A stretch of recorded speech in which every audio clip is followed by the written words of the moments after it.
On today's episode of The Young and the Restless, Victor rides to Adam's rescue. I'm his father, okay? I need to be with him now. Hope you understand that. Jack pleads with Summer to make up with Sally. I'm not saying you two need to be best friends. I'm just asking that you give her another chance. And Amanda finally works up the nerve to call her mama. Who is this? What do you want?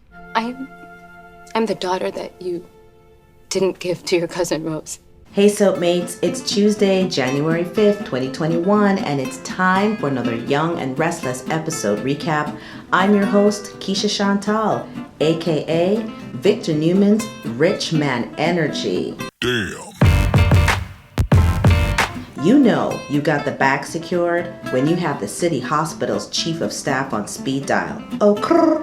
Before we get into it, I have a little announcement to make. New format alert! That's right. Since YNR makes me so sleepy when I watch it, I've decided to switch things up a little bit and recap only the highlights.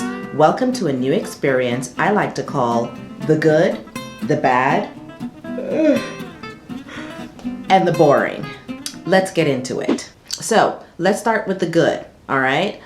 Victor and Nikki have just returned from London visiting Noah, seeing the sights for New Year's Eve. They go to visit Victoria, they catch up a little bit and find out that Chelsea collapsed from a brain aneurysm.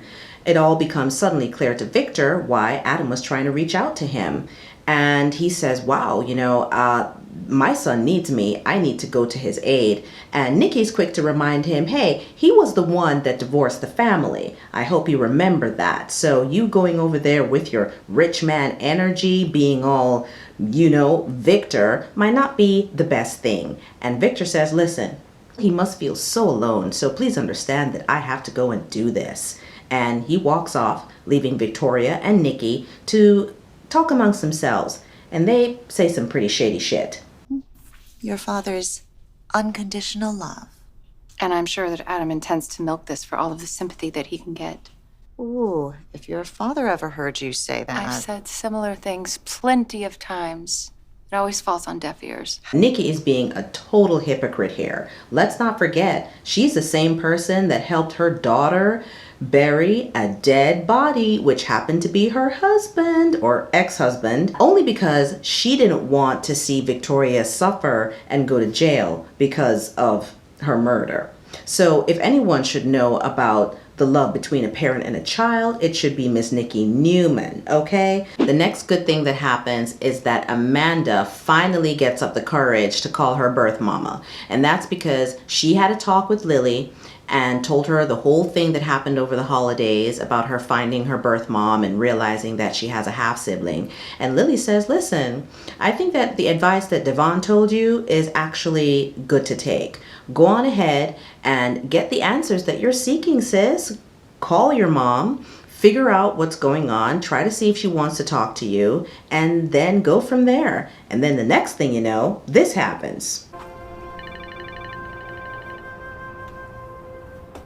Yes. Who is this? What do you want? I'm the daughter that you didn't give to your cousin Rose. I would very much like to meet you. Maybe there's some juice there. I would love to see it. And I'm all for this, okay? Keep digging, Amanda. Keep going after your birth mama. I don't care what secrets she's trying to hide in the closet. And you get to the bottom of this, okay? I'm ready. Still in the good department, we are over at Adam's penthouse now. He is very frustrated, okay? Because he's been trying to get answers on the second love of his life. Yes, I did throw some shade in there. And he's not getting anywhere. The doorbell rings. He opens it up. It's Daddy Victor, who comes in and sees shit all over Adam's apartment, scattered from here until breakfast. He's like, whoa, clearly Adam is in some distress. So he asks him what's going on, and Adam says, well, I've been trying to get some information on Chelsea, get her to see specialists, and I'm not getting anywhere. And Victor goes, oh, say no more, fam. Boop, boop, boop, boop, boop. Rich man energy. Let me put in a call to the chief of staff. Hey, Charles? Yeah, it's Victor Newman, the dude that paid for at least several wings in God Have Mercy Hospital, well, I think that it's likely that my daughter-in-law is in one of your wings, and I need some answers. So I need you to make room. I'm going to call a couple specialists, and they're going to touch down and take over your whole operation and figure out what's going on with her. So just giving you a heads up. Thanks. Instructed my people to reach out to the top specialists in the country. Okay? They will advise us as to the proper diagnosis and how to go forward from now. Thank you so much. Chief of Staff, team of specialists, ain't no thing but a chicken wing for Victor Newman. I hope that after seeing all of this, Adam sees the value in being a Newman after all, but I know he's too prideful to even admit that right away. But eventually, I'm sure it's already sinking in that he was a little bit too hasty in going back to Adam Wilson. Nobody knows who that is. Adam Wilson, who dis? Okay, let's get down to the bad. And the only bad today was actually Victoria's obvious thirst for Billy, all right? She is still claiming that she doesn't care one way or the other about Billy's relationship with Lily. Do you seriously think that I'm secretly plotting to derail whatever romantic moment you happen to be having with whatever woman and using our children to do it? That is the most egotistical, self-centered idea I have ever heard. Oh, right. In the words of Shakespeare, methinks the lady doth protest too much. Watch, Victoria's gonna show her ass very soon. And by the look on Billy's face, he knows that she cares a little bit more than she wants to admit. He knows what's up. Be forewarned that the only thing interesting that's happening at ChanceComm today is Lily's dress. Sis is bringing it. And I mean, listen, Lily consistently delivers when it comes to the wardrobe. I just love her fashion sense. Anyway, the boring part is the fact that Billy is still trying to make Lily the focal point of his dumbass article. We don't care, but Billy won't let us live. He won't let us have nice things. He keeps pushing this, and Lily's not having it, and she asked Amanda to weigh in, and Amanda says, yeah, I agree. And if you can look at her face, she's looking at him like, fool, if you don't shut up about this bullshit article, damn it, wasting my damn time.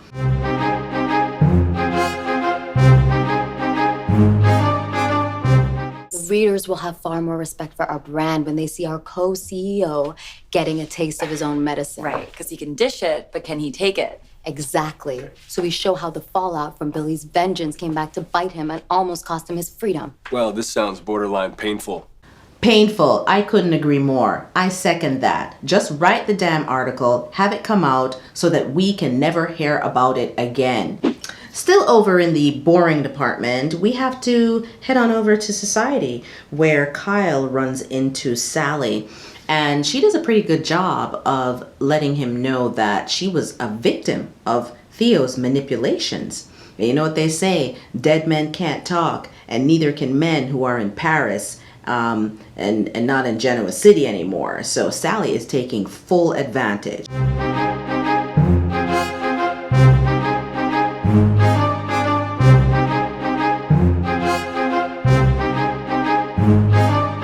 I am not the man-snatching job stealer that you thought I was. I'm just like everybody else, just trying to figure out where I belong and do the best job I can. You know what? She almost had me. Then she poured it on a little thick, and now I'm even more convinced that Theo was right about her. She's after my job, Kyle. I need to know more about Sally's story. That way I can know what I'm really up against. What are you going to do? I think a reconnaissance mission is in order. I gotta pack my best Forrester outfits because I'm gonna go to LA. And I have to say, LOL at this whole idea of having Forrester outfits. Honey, please don't even try it. But hey, why don't we make it fun and have a little fashion show to see what sort of Forrester outfit Summer will bring to LA.